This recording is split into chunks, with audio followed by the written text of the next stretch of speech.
I'm not your baby. All right. Good morning, everyone. We are about 20 minutes of 11 a.m. Friday, January 30th, House Government Operations Military Affairs. And we are joined by the Secretary of the State Division of Animal Welfare, Lisa.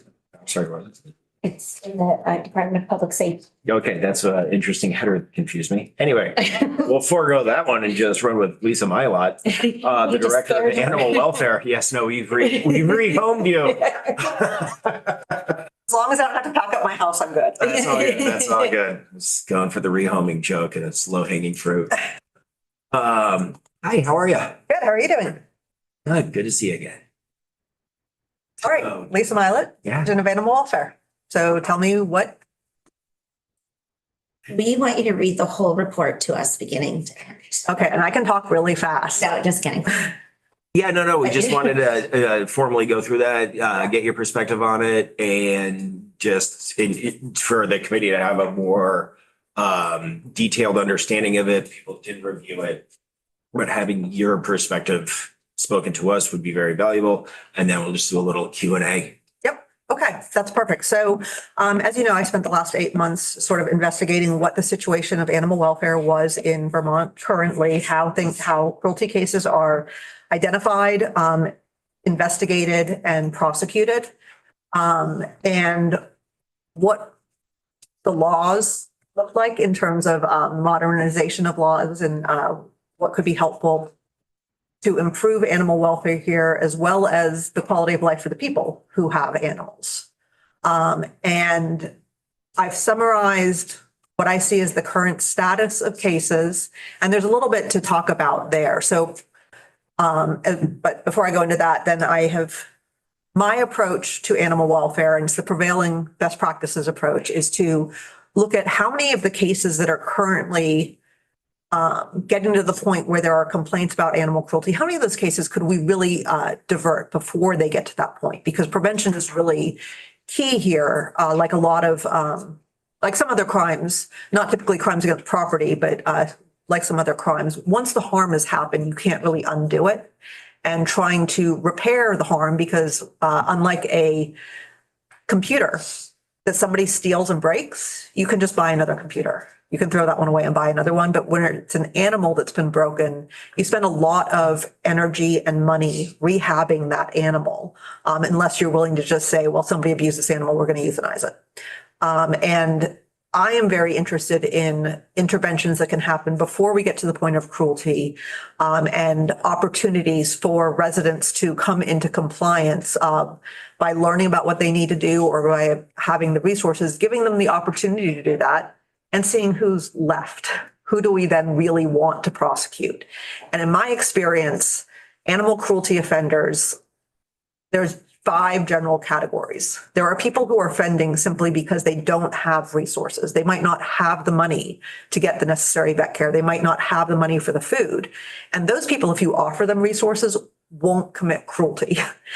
You can divert those ones relatively easily if you've got the resources in advance. The second category is the people who commit cruelty because they don't understand proper standards of care, or they might have learned standards of care that are no longer deemed appropriate. So the example I like to use is that there's folk medicine would be putting motor oil on a dog who has fleas. So your dog has fleas, you put motor oil on them, it'll kill the fleas. It might kill the dog though. So that is a question of education. That's about, they need to understand that, hey, there's these other things that isn't actually appropriate. And here's these other things. And there's some number of people who otherwise would have been offending that you can divert that way. There's the folks who are offending out of inertia. If it is easier not to take care of their animal than take care of it, they will not take care of it. A lot of times, the only thing you need to do to get those people in line is to have a visit from a law enforcement officer, or for them to get a ticket. And suddenly it's more of a bother to offend than not offend. So it's that inertia where it just shifts it a little bit. So they stop offending. There's mental health offenses, and those ones are hard. That's probably the hardest category to deter. And that's plugged into the whole range of human vulnerabilities. It might be substance abuse. It might be poverty. It might be anger management issues. There's a whole bunch of mental illness issues around animal cruelty. And the only way to effectively intervene in that is to look at the whole system and say, what can we do to support the people and make the changes in their lives so that they don't have these vulnerabilities anymore? And then you've got malice. And with malice, I say, go in and prosecute if we're in that category. But a lot of these you can carve off using resources. So what I've talked about at the beginning of this report, or the first real suggestion section, is what sort of preventive resources do I see as lacking here potentially, that we could try to build so that people can consensually come into compliance with their obligations. And it doesn't have to be a law enforcement matter. And then once we have the prevention pieces in place, what's left over, how can we have a more effective cruelty response, a law enforcement response?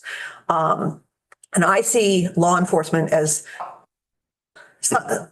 things get escalated to them. They right now, when there is a cruelty complaint, the call should come into the local police dispatch, whoever that is. It could be a municipal police dispatch. It could be Vermont State Police, whoever does law. Could be a sheriff's office. It just, whoever does law enforcement, their call comes in and then it's supposed to get routed to the right party. Even if it comes into the wrong station, it can get routed to the right place.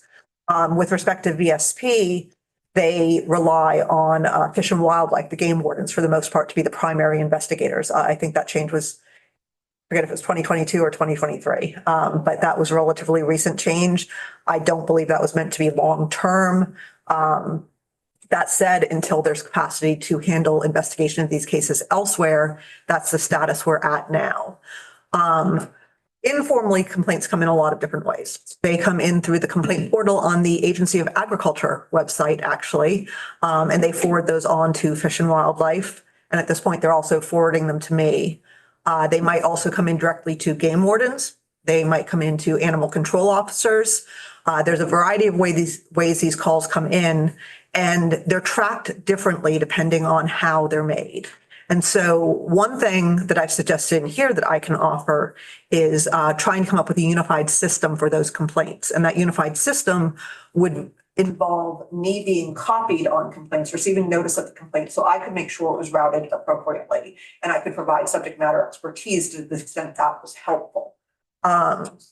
The other thing is, once I have a website up and running, right now there is not a Division of Animal Welfare website, having a complaint portal there so that so that when there are animal complaints, they're not coming in and people want to do it online. They're not coming into Agency of Agriculture, for example. They can come directly to me and then I can forward them to the correct one. And so that's the first step of triaging all of these issues, is saying, let's just get the complaint system standardized in a way that is low cost, and makes sure that there's some oversight of these cases and they're getting directed appropriately.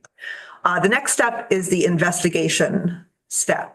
And as I noted in the report, and I mentioned last time I was here, there were about 400 animal incident calls made to between Vermont State Police and Fish and Wildlife in 2024. About half of those could be characterized as potentially animal cruelty. Doesn't mean they all are. Could be that the person didn't have information they needed. Could be that, there really wasn't an issue. There's lots of reasons those might not be animal cruelty. And ultimately, 9 of the calls were resulted in arrests. I do want to flag, though, that those are just the calls that came into Vermont State Police and Fish and Wildlife. There are about 54, I think, municipalities that retain law enforcement jurisdiction.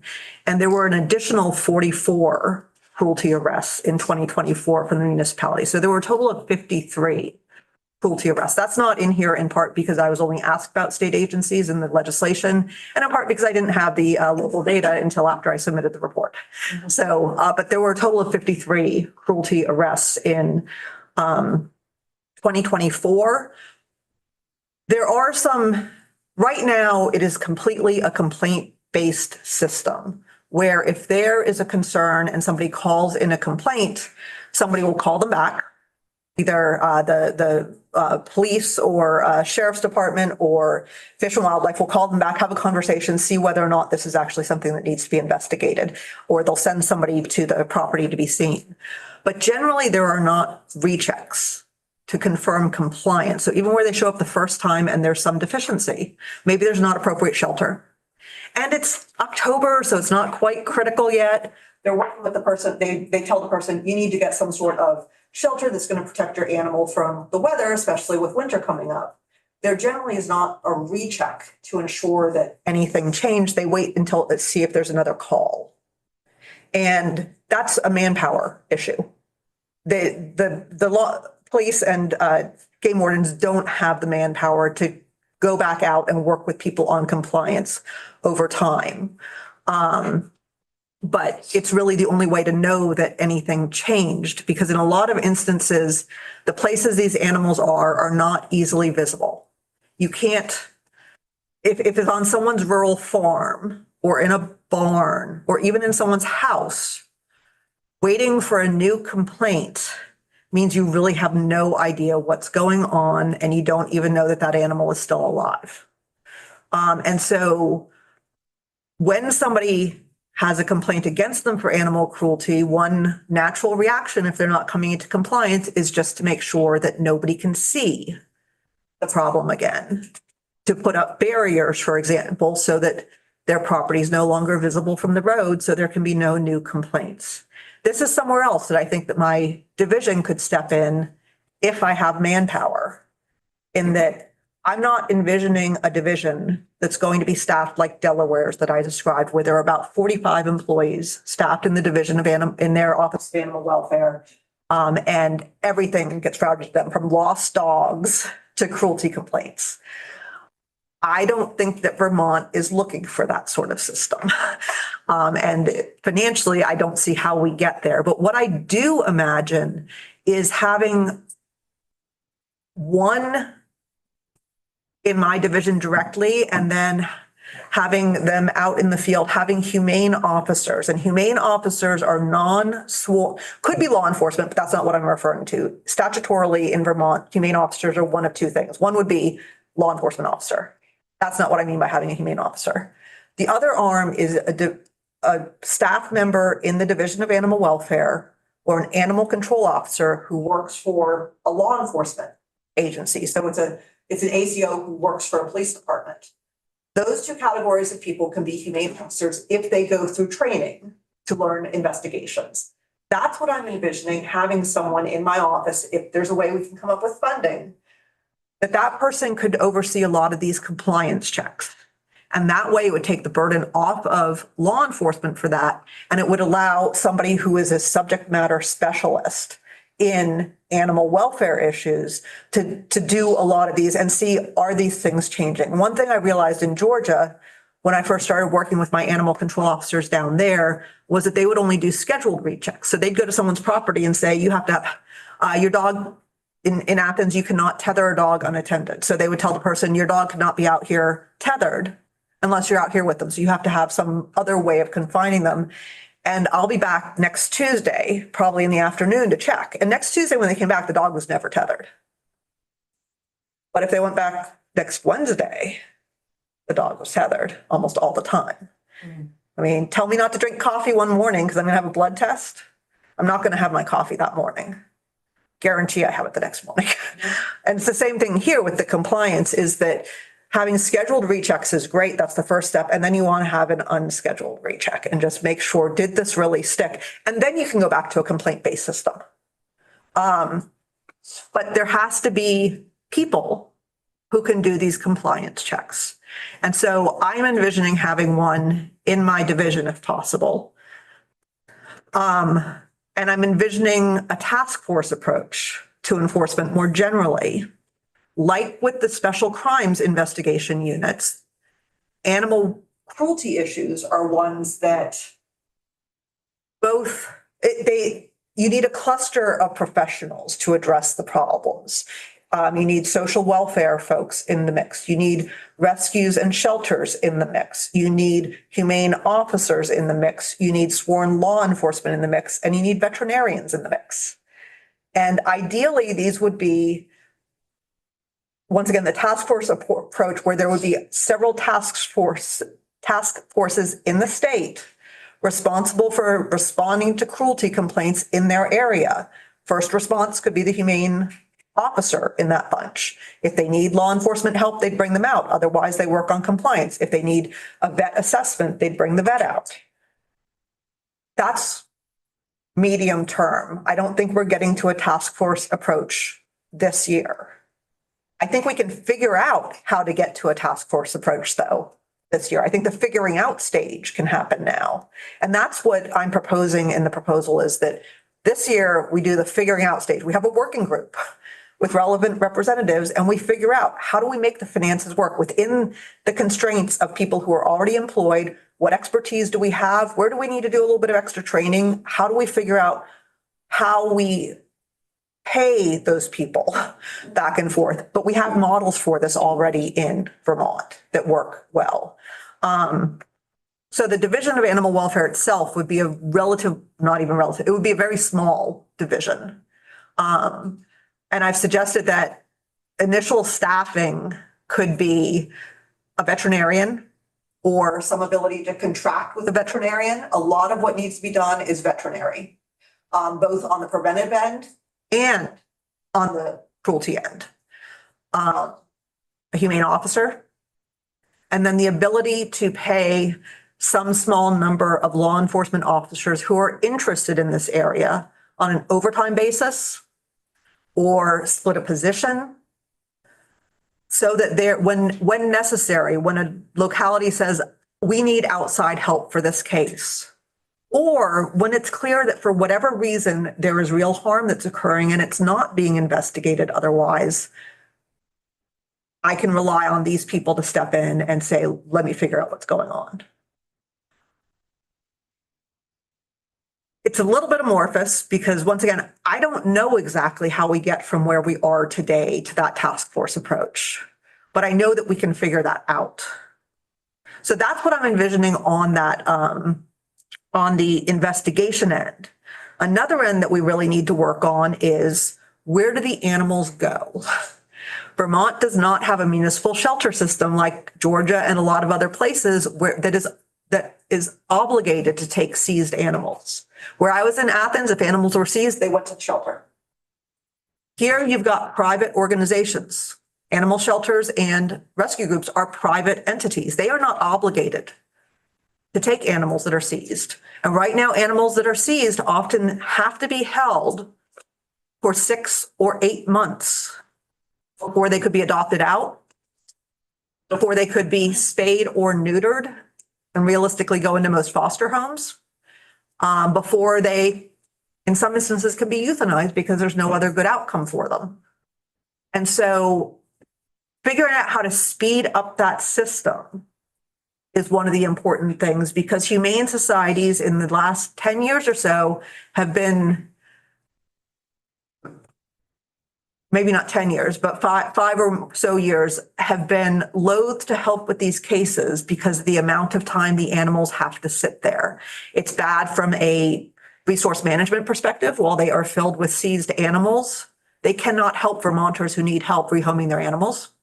While they're filled with these seized animals, for dogs and cats and other animals that are seized and have to be held in kennels or cages, those animals degrade really badly. There's a lot of research saying that 2 weeks of high stress kenneling, which is what this is for dogs and cats, they start to have neurochemical changes that are irreversible. And that doesn't mean that they can't be adopted out afterwards. One of my dogs was at a shelter for 4 months and he's awesome, but it does mean that he has lasting effects from having been kenneled in a high stress situation.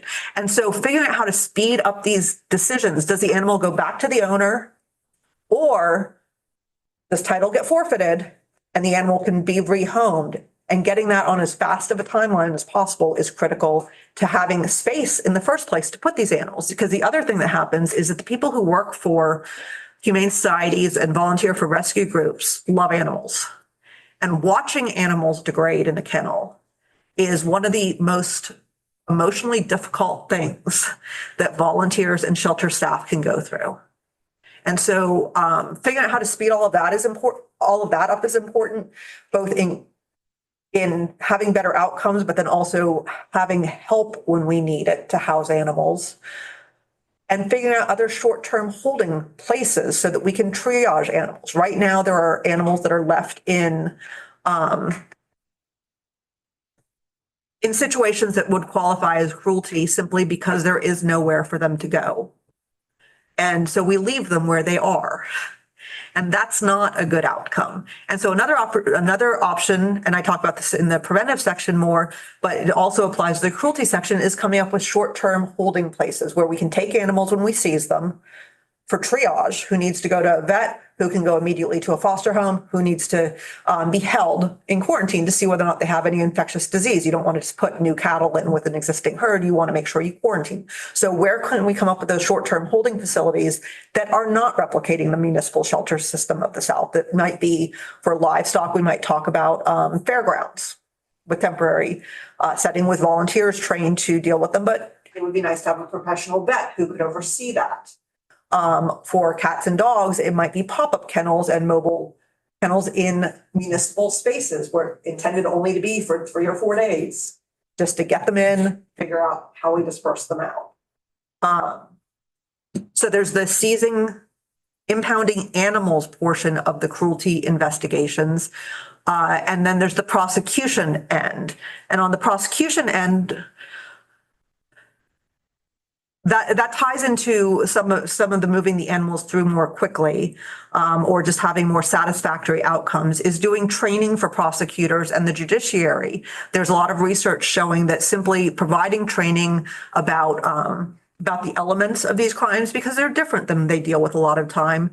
The collateral crimes that animal cruelty is associated with, so with child abuse, with domestic violence, with elder abuse, with gang activity, and with drug trafficking, all of those things are associated with animal abuse. And so training the judiciary and prosecutors on this overlap, as well as the investigators, so they know to think about the problem in terms of when we're trying to develop a good response, we want to make sure that we aren't just addressing the very narrow problem in front of us, but that whatever we're coming up with is going to help bigger picture. And there might be more cases where we want counseling and education and some sort of monitoring. We might want anger management when, if we only looked at it as an animal problem, we might just say, take the animal away and put the person in and maybe just fine the person, right? But if we look a little bit broader, no, this person needs anger management training, and they need to have something so that they're not having the spillover effect on people as well as on the animals. And that's a question of training, and that's something that my division could provide. Now, it comes down ultimately always to some question of money, and money is a really hard part. And so I have not suggested anything that would raise taxes or raise fees or impose new taxes or fees. I understand the legislature's concerns with doing all of that, and I and being in the executive branch, I understand the governor's concerns with doing any of that. So what I looked at is, how do other divisions of animal welfare get funded other than from general funds? And are there special purpose fees currently being paid, and maybe some portion of them could be redirected, or maybe they're not being used to benefit the constituency paying them? So maybe we want to think about a change there. And I want to make it really clear when I talk about special purpose fees and maybe redirecting some of them, or whether they're benefiting the constituency that's paying them, I have actually no doubt that the money is currently being spent in the ways that it was intended to be spent, that it is authorized to be spent under the statute, and that it is doing really good things. And so I'm not trying to say that anything being done with it is inappropriate or not helpful. But what I'm questioning is, for example, there is a $1 surcharge on every dog license that goes to rabies control programs. It's about $64,000 a year total that gets directed to rabies control programs. That's what the statute said it should do. There's no question that it's doing what it's supposed to do. I question, though, whether owners of rabies vaccinated dogs should in fact be funding rabies control programs. That's my fundamental question. Your answer could be yes. Mm-hmm. That people with rabies vaccinated dogs should be funding rabies control for all of the unvaccinated animals. That is fine, but I flagged that as, here's a special purpose fee being paid by one constituency that is being used not to benefit that constituency. It can be fine. With the cat and dog food registration fees, I do want to tell you, I got more information about how they're spent after I put this report in, and I'm told that they are spent, and I have no reason not to think, sorry, I tend to get a little bit technical. I have no reason not to think this isn't the case. They are spent on making sure that on testing to make sure that the products actually match their labels and are safe. Some of the requirements are federal requirements. Some of them are just best practices in concert with other states. And so I do want to flag that, even though there's being paid by dog and cat owners indirectly, I don't know if there's any wiggle room in there, but that's something that right now those fees are being utilized on testing dogs and cats. So I want to flag. The other categories of possible revenue I saw are, I was a tax lawyer by training before I got involved in animal welfare stuff. And so I always think about tax gaps. What amounts are owed, but frequently acknowledged to not be paid. And cash sales, informal sales is a huge area where it's well known there's low compliance with both income tax laws and sales tax laws. Puppy sales, now that they are not taking place in pet stores, so there's no brick and mortar setting for them, they're taking place in people's houses, they're taking place over the internet, they still exist. That is a big area where generally there's underreporting for income tax purposes and very little sales tax compliance at all.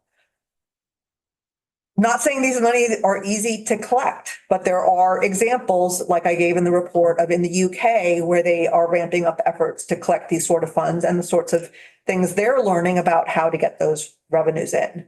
That could be a potential area for funding. And then there are the voluntary programs. There's specialty license plates where people can pay an extra fee in order to support a division. There's income tax check boxes.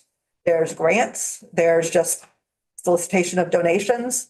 Those amounts are generally not enough in dollar value and not sure enough to fund positions. They aren't good for operations for the most part, but they can be really good for paying for the sort of preventive things that I discuss in the report. That's me talking a lot. Are there any questions at this point? What can I tell you? Rep Stone. I have a lot. My mom is watching from home. She's in Alabama and she said that she wishes that you were down there working in that state. Shout Don't out. go. Stay here. Although it's warmer right now. Yeah. A little bit. How will your division ensure adequate resource flow to rural and underserved areas of Vermont that currently already struggle with vet care access and enforcement capacity? I know that the report says that it notes access disparities and advocates for community support expansion, but I was wondering if you could just like elaborate on that a little bit more. Sure. So in a lot of the rural areas, simply getting basic vet care is difficult. And that's one of the things that leads to avoidable neglect that becomes cruelty. And I have to tell you, when I moved here, I have 6 dogs and I live in the Northeast Kingdom, and I started calling around trying to find a vet. And I was repeatedly told, no, we're full. We're not taking new clients. And I finally got a vet because a spay neuter vet I had met got me in with practice, right? So good for me. That's not everyone's experience. And so it can be really hard to get even just shots and basic preventive care, depending on where you are. And if you need emergency care, you're driving an hour and a half to 2 hours. And if you don't have a vet who can see you on short notice, one of my dogs got a laceration on her head. It just needed a couple of stitches. I called this vet and they said, we can't see you at all today. We're about booked. You need to go to the emergency vet. And I'm thinking, I could almost stitch this myself. I'm not going to. I'm not a vet and I have no lidocaine, but it's a very small thing. And now I'm going to take a work day, an entire day, because by the time I drive to the emergency vet, I sit there for 4 hours because I'm not going to be a high priority. I pay $1,000. I've missed a day of work and $1,000 in services to get a couple of stitches in my dog's head. That it's not going to kill her if she doesn't get them. She got them. Again, another friend who was a spay neuter vet stepped in and helped me with it. But at the same time, that's, once again, not everyone's experience. So this can be really, really difficult, and you can spiral into neglect unintentionally just because it is so hard to get the care. So my thinking is, I'm very interested in, one of the things did in Georgia was I set up pop-up vet care clinics in communities in my area where there was not good access to vet care, or people were systemically disadvantaged and simply couldn't afford it. And we went out with pop-up tents, plastic tables, a vet, 2 vet assistants, and I had vet students. But I have to tell you, students in general slow things down, but it's good experience for them in learning things. And we'd go out, my law students would talk to the owners about proper pet care. Their animals would get service. And I would talk to people about, I'm trying to make this sustainable. You don't have to pay me anything, but this is what it costs me to give you this service. There's no profit here, and I'm not billing you for the vet time. This is the product cost. And we got back about 98% of our product cost with that conversation. And we had several iterations of how we talked to people. And that was the one that was most comfortable to me and also produced the best returns. But you can expand vet care in those ways by coming to the communities that need it, so they don't have to travel. I was talking to someone recently who runs, it's actually not a rural thing, but they run a program where they help keep pets in senior homes and homes with folks who have various disabilities. So they can't drive to vet care appointments themselves. They might need help clipping their pet's nails, things like that. They help with all of that, but it would help them a lot to have where they've got assisted living communities to be able to bring a vet in. But that's something that if there was a vet in the Division of Animal Welfare, that could really help bring those services to those areas. There are also packages of legislation, and I'm meeting with the executive director of the VVMA, the Vermont Veterinary Medical Association, in 2 weeks to talk to her about my report, which she's read, and brainstorm about expanding who can provide certain services in ways that are still safe and informed, but where it's not going to, but where maybe, like, I'm allowed to give my own dog a distemper vaccine. That's perfectly legal. I can't give my own dog a rabies vaccine. And I'm not saying that owners should be giving their dogs vaccines, but there might be a category of people that is non-veterinarian that Vermont decides is appropriate to give rabies vaccinations, which both gets those rabies vaccinations into communities at a lower cost and more easily, but also frees up vet time because now they're not doing this lower level activity and they can spend more of their time on the laceration repair or the things that take more technical information. And Maine, for example, passed a bill last year that is a certified rabies vaccinator bill and expands the range of who can give it. There's also possibilities of making licensure pathways for foreign trained veterinarians easier. So these are people who are veterinarians in another country and might be interested in coming here. So what do those pathways look like? And are there ways to make that a little bit easier that is safe for Vermonters, but at the same time just makes us an attractive place for these people to come? And so I think there are a lot of opportunities like that that can be taken into communities as long as we can make the veterinary pie bigger without undue strain on the people who are in it already. That was a very long answer. Rep Hooper, Burlington. And after that, I've got to leave for a meeting that got bumped up. So I'm going to ask Representative Waters Evans to run the table for this conversation. So the stuff that you find in the store, like farm store. Tractor Supply-ish. Exactly. Yeah. They have a cooler with a bunch of, are those mostly equine and large animal stuff? They also generally have combo vaccines for cats and dogs. So distemper parvo for dogs and FERCP for cats. So they've got the ones that you don't have to have a vet give that you can give yourself. They also, Vermont actually allows you to vaccinate your own feral cats. I don't know anyone who vaccinates their own feral cat. I would not vaccinate a cat by myself, much less a feral. But Vermont allows that. What you don't get though is a rabies certificate. So there's no proof. Yeah. If there's a bite, you can't say, oh, this cat doesn't have to be quarantined because here's the proof, right? Oh, yeah.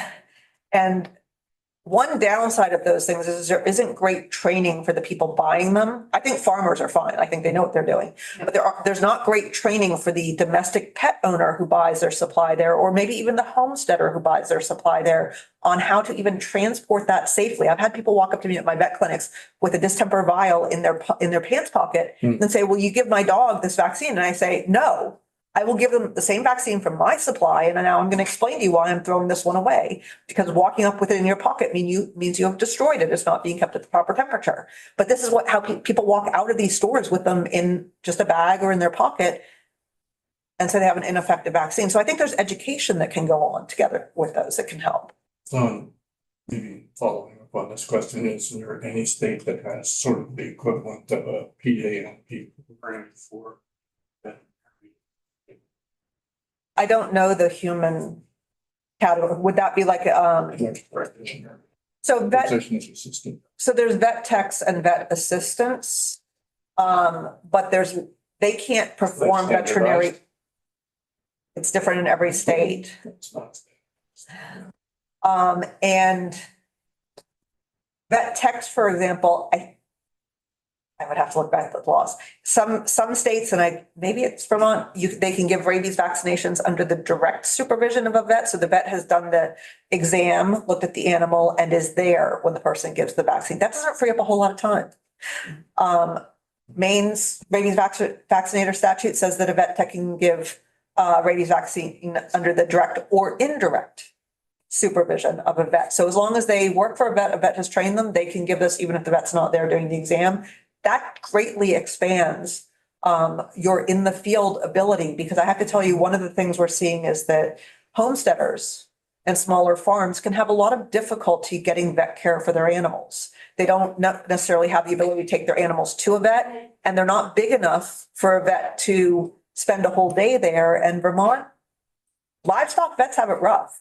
They're moving between a lot of different farms. They're spending a lot of time on the road. And if they're going to just spend an hour at this farm and then an hour at that one, they have to charge a lot in order to pay for their day. And so I think that's a really good question, but that's one of the categories of things that I would want to dig into this with the veterinary folks and make sure that everything was being done in ways they're comfortable with and they think is safe, but which things can be carved off and be done on that sort of professional basis, but below that, the veterinarian level, so that we expand the ability for people to get the care they need. When maybe rabies is right, but I know that when I take my dog to the vet tech. Is the needle. Vet techs do a lot in the clinic. Does the vet come in though and listen to the heart and all of that? So that would be direct supervision if the vet tech, what the vet tech is doing, because the vet is there, they're doing the overall exam, and they're in the area. The question is whether or not there could be a pop-up clinic in the field, for example, where there's one vet and 10 vet techs, and the vet's not seeing absolutely every animal. They're seeing the ones that the vet tech spots and says, hey, this one needs a little bit more care, but all these ones, we can just sort of do routinely. Rep Instant. When we currently register our dogs, a portion of what we pay the state of Vermont does go to fund those people who can't afford to spay or neuter their dogs. Correct. Do we know how much of that money is being utilized or is it? I think it's about 150% of that. It's all being spent plus more. I don't have the exact numbers in front of me. So $4, there's a $4 surcharge on every dog license fee, other than people with 10 or more dogs that they're breeding can get bulk fees and they don't have to pay that surcharge. But most of us are paying that surcharge, and that goes to the Vermont Spay Neuter Incentive Program, VSNP. And VSNP is administered by DCF.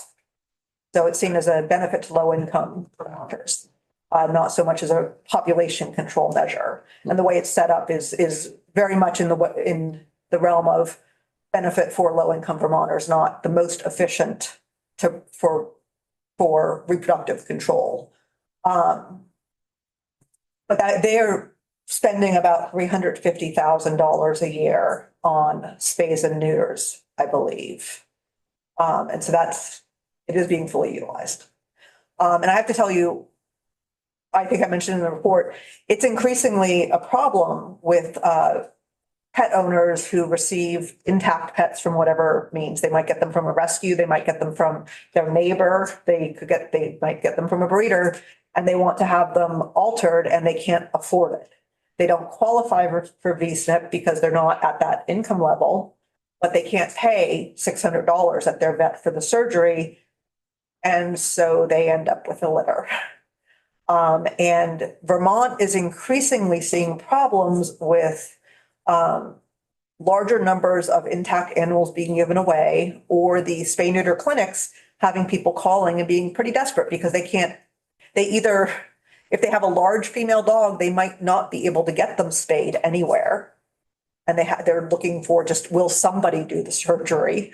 Or there's an accidental litter and now they want to get mom spayed, but now you have a litter that also needs to get done, which really increases the number of surgeries and the cost of those surgeries. And I'm very interested in spay-a-thons, sort of intensive targeted spay neuter events that there can be outside resources to help with. I helped set some up in Georgia before I left, and I have some ideas for how to get that going here. I need direction. And so that's what I'm asking you all for with this, with all of this, is I've laid out what I see as the buffet of options, and tell me which ones to work on, and maybe hopefully we can identify the resources that are needed for them. Rep Stone. Yeah. And will there be like a public dashboard so that stakeholders and the public and we can kind of see the progress, the challenges, and like the resources? Because a lot of this is about education. And so I'm just wondering if you thought about setting up some kind of public facing dashboard, not just for us, but for, my mom at home who's texting me questions.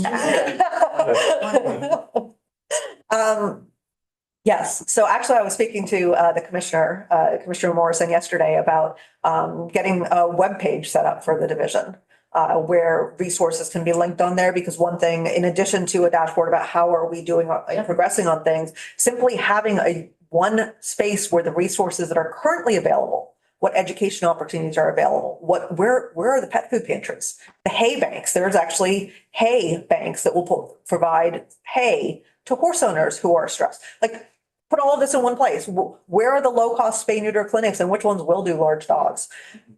Have them all in one place. So yes, this is something I want to do. It has not happened yet because this was the priority, but that is something I was just thinking, like, when I asked you about how you're gonna help in more rural communities, if you set up a pop-up clinic, it would be helpful to have like one space where people could see where those events are happening or spay-a-thons are happening.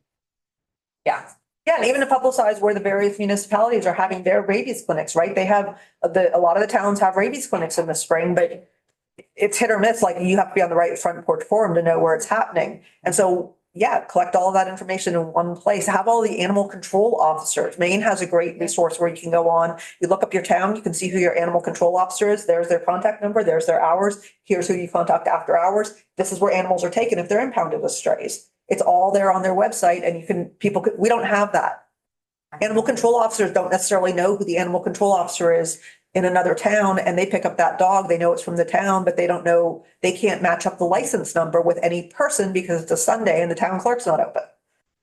So, yeah, I think having centralized information alone is very helpful. Rep Cooper? Does the state veterinarian do a private practice just designated, or do they have state role?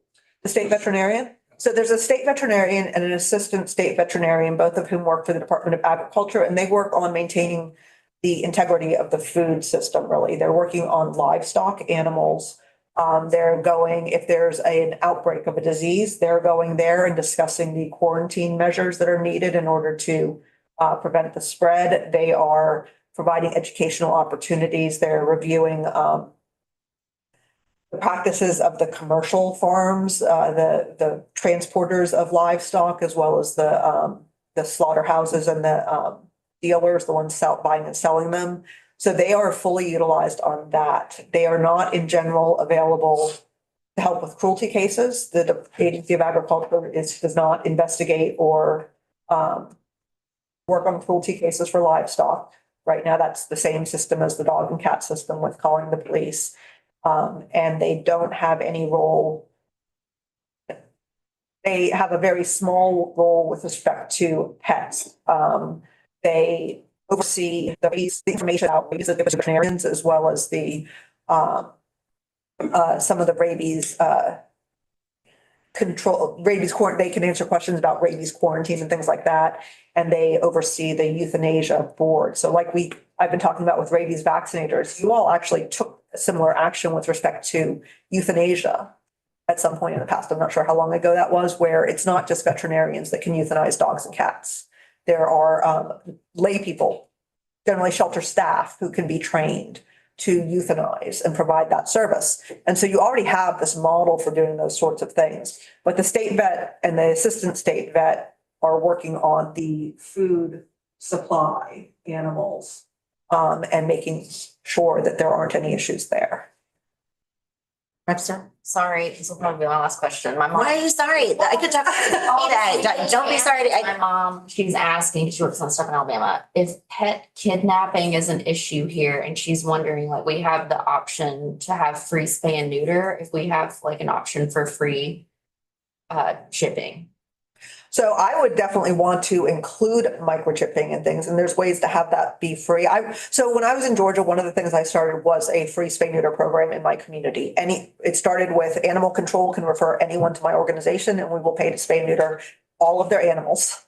And we do basic vaccinations, and we microchip with all of it. It expanded to anyone in Athens Clarke County, the city, county, municipality I was in. We will spay neuter any of their animals if they contact us directly. We'll do anyone in the surrounding county if we can. We've had to restrict to only female animals because of money, but microchipping was always a part of that. And you can get microchips really, really cheaply. The microchips that we've been using, every time I register 20 microchips, I get a new box of 20 for free, and registration is free. And so we have microchipped thousands of animals and have not paid for a box in several years. And so there are ways to make microchipping incredibly cost effective. And I would want to do that as part of any sort of pop-up clinics, as well as any spay neuter that's happening. And are you saying I don't know the right term, pet kidnapping for profit or whatever? I know that happens in other areas of the country. Are you seeing or suspecting any of that happening here in Vermont? I have not heard of it. That doesn't mean it doesn't happen. Generally, that's going to be if there's a fair amount of underground breeding. I have not heard of it here. So it could happen, or animals can just get lost. And microchipping is awesome. But they travel. Did you know that microchips travel? Yeah. So one of my dogs discovered that her microchip was in her ankle. She was microchipped between her shoulder blades, but they can travel under the skin. Dog skin is weird. Cat skin is even weirder. It's weird, and so it can travel under the skin. And so you have to scan the whole body, and sometimes people don't know. Wow. I'm glad to know it's not that expensive and maybe something we could fold. I mean, seriously, even if you have to pay for every chip, the company I use is $3 a chip. And it includes lifetime registration. And I'm not going to say their name because they're not sponsoring me. Yes. I'm not going to shell for them, but maybe they will give us free chips from here. So we've spoken a lot about all of this stuff, and I'm going to introduce you here this afternoon. But a lot of it comes down to money, which stinks because lots of animal lovers in Vermont, right? People really care about it. And every time there's a hurdle, it's like people don't have enough money to care for their pets. We don't have enough money in the state budget to stand up everything that would be desirable for this. I appreciate so much that you've come up with some creative solutions about how to make this work. how to get certain things going. I think an incremental approach is hopefully, possible and what we can do to get where we need to get on this. But can you speak a little bit to, and we've been talking about this with other bills that we're working on too, about how spending the money or some money upfront and is an investment that's really going to pay off later. If we're just talking like purely financially, can you speak to how some of these programs will help in the future? I always think about the horses. Everyone talks about these poor horses. There are so many of them, and that need to be cared for, and it comes from nonprofits and all these different organizations and donations. And I feel like in that instance, spending money in the beginning would save a lot of time and money and heartbreak later on. But just speak about the money part. Can you speak to that a little bit? Yeah. In regards to sort of any of these programs or any of these initiatives. Yeah, so prevention is really much cheaper. And I know that's easy to say that and it's harder to back it up with numbers, but it's cheaper than rehabilitating, right? If you think about horse, and I think that's a really good example because horses are fairly expensive to maintain. They're not cheap animals in the first place. But once a horse reaches a point where it's critically thin, it is having hoof problems, it's having teeth problems, you're going to spend far more trying to get that animal back to health. The economically smarter thing to do is to euthanize the animal at that point. And that's not what we want to do. We don't want to say that because you've been neglected or abused, we're just going to kill you and be done with it, right? Like that's not what anyone wants to do. And it's not what I'm advocating, to be clear. Right. But being able to provide, let's say the pop-up vet care clinics I did in my neighborhoods in my area in Athens. We did basic shots. We saw parvo levels go down in those neighborhoods. And parvo is a deadly disease. It's easily transmissible between unvaccinated animals. And we saw parvo go down, and we saw it go down a little bit in our shelter as well. And we started actually, they're hopefully moving to having the animal control officers giving free parvo vaccinations in the field just to make sure that the animals are getting done. And that's an example where an $8 vaccine prevents $1,000 of attempted therapy if that animal gets sick, and then you get the herd health as well. If most of the animals are vaccinated, suddenly you're not going to have the outbreaks. We don't really have outbreaks of dog rabies in Vermont or elsewhere anymore, in large part because so many dogs are vaccinated or have been vaccinated. Even if they're not technically current today, they have some lingering immunity from prior vaccines. And that was a really effective campaign so that dogs are not actually a high risk animal for rabies anymore, which is kind of crazy in a good way. And so it's the same thing with spay neuter. If you pay to spay one female cat today for $85, you don't have a litter every 4 months that you then need to spay, or that you need to rehome, or that you have to at some point end up euthanizing or figuring out what do we do when we have more than we have spaces for. And so not all of what I'm talking about is going to benefit from that sort of thing. But if we're talking about when I was talking about the types of cruelty there are, the cruelty that's based on poverty, simply providing those resources removes those people and those animals from the cruelty system. So now you don't have all the costs associated with the criminal justice system. Even if you put aside, if you say, okay, let's say it costs as much to rehab this animal as it would have to feed them through that number of years. Even if you say those are equal, I question whether they are, but you don't have the criminal justice expenses associated with prosecuting, and you don't have the costs associated with seizing, because when you do a large seizure of animals, there are a lot of costs, human time costs, as well as product costs associated with that, and then housing those animals. And the sooner you intervene, the better off you are. And Vermont has long been a place that the Northeast in general has long been a place that has not had the same sort of overproduction issues as the South. You have shorter reproductive seasons. You have shorter days in the winter, so animals just don't go and heed as many times each year. And outdoor litters just don't survive up here. That is changing. To some extent, you're having, barring this winter, I guess. But you're having slightly warmer winters, and that means you're gonna have more of those unaltered animals that are gonna reproduce each year. And that's gonna hit some tipping point where suddenly you are gonna be in the position of having far more animals than you have placements for. Because that goes really quickly. For a while, you're fine, you're importing animals from out of state, you're replacing all the animals you have. Oh, now there's sort of a stasis, you're still importing some, you're ending up with strays though that aren't getting reclaimed, which is where you are now. Where there are strays increasingly not being reclaimed when animal control officers pick them up.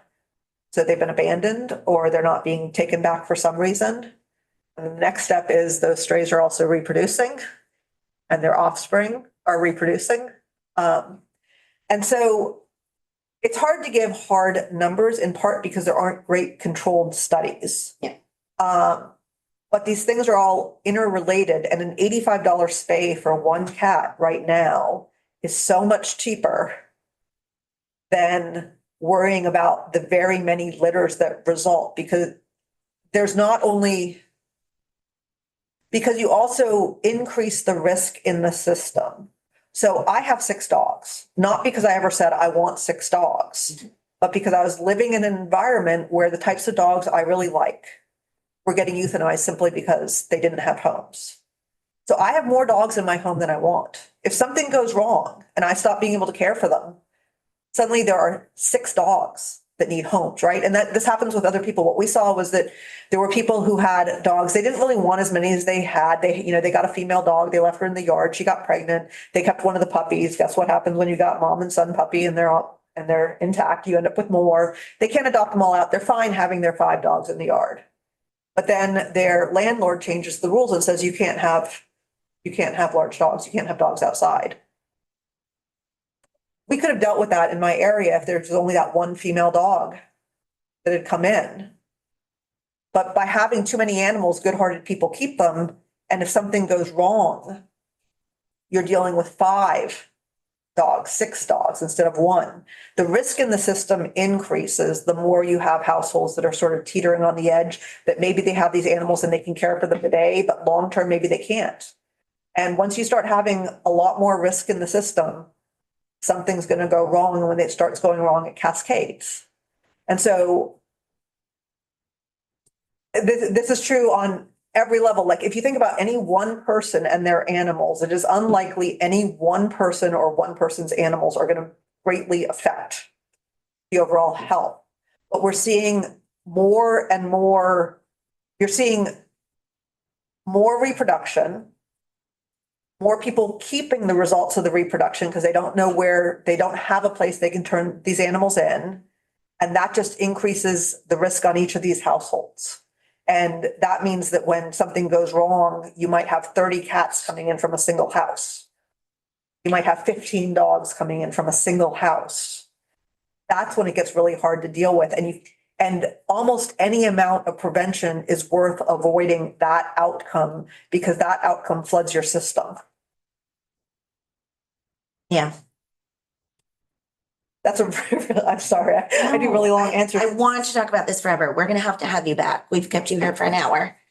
Does anyone, Rep. Pincinot? I think one of the biggest problems that we have in our area is once we find a dog or an unlicensed dog or an abandoned dog is where to take it because the shelter's full. Yep. And we don't have a dog catcher. And so it ends up going to the town manager's home and trying to place it. And Facebook's a wonderful thing to help reunite, but there's a need for homeless shelters.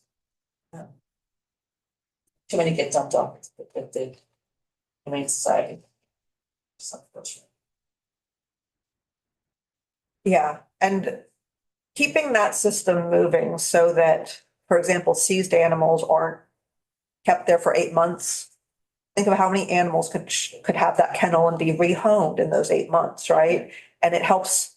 And so once again, this is a system that's all tied together. If you can keep the animals moving through the shelters more quickly, it means that your town manager might have to keep that dog for a week, right? But then can transfer them to the shelter for rehoming. But it's a matter of figuring out how do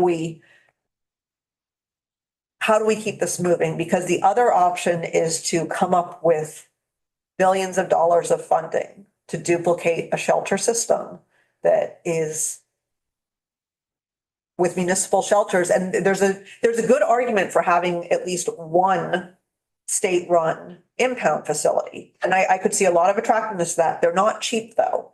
And you have to have staff there all the time for them. And so there are expenses for that. But there is a very real problem that a lot of the towns never entered into contracts with a shelter to take stray animals. And now shelters aren't really in a position to enter into new contracts because they're seeing how their space can get tied up for really large amounts of time. And there's preventative things that can be done. Microchipping is an easy one because it is much easier to rehome a dog with a known history. If it's a average to good history, than it is an unknown dog. Like if that stray dog, if you know that dog is house trained and good with other dogs, lived with them, you're going to be able to rehome that dog much more quickly than if it's just a stray dog that came in. And so microchipping is one of the things that can help you that because you can reach out to the person, even if they say, I'm not in a position to take the dog back, but here's what I know about. Here's their vet history. They're actually vaccinated already. That makes it so much easier to rehome them. And so there are ways to make that all just a little bit easier, and the more levers we can tweak to make it easier, the better the system overall is going to function. Anybody else have any other questions?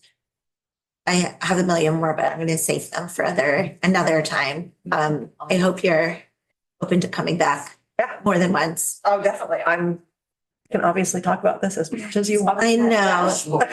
Keep up with it. Yes, the report was fascinating. Thank you so much. The best 46 pages you ever read. Rep Hango,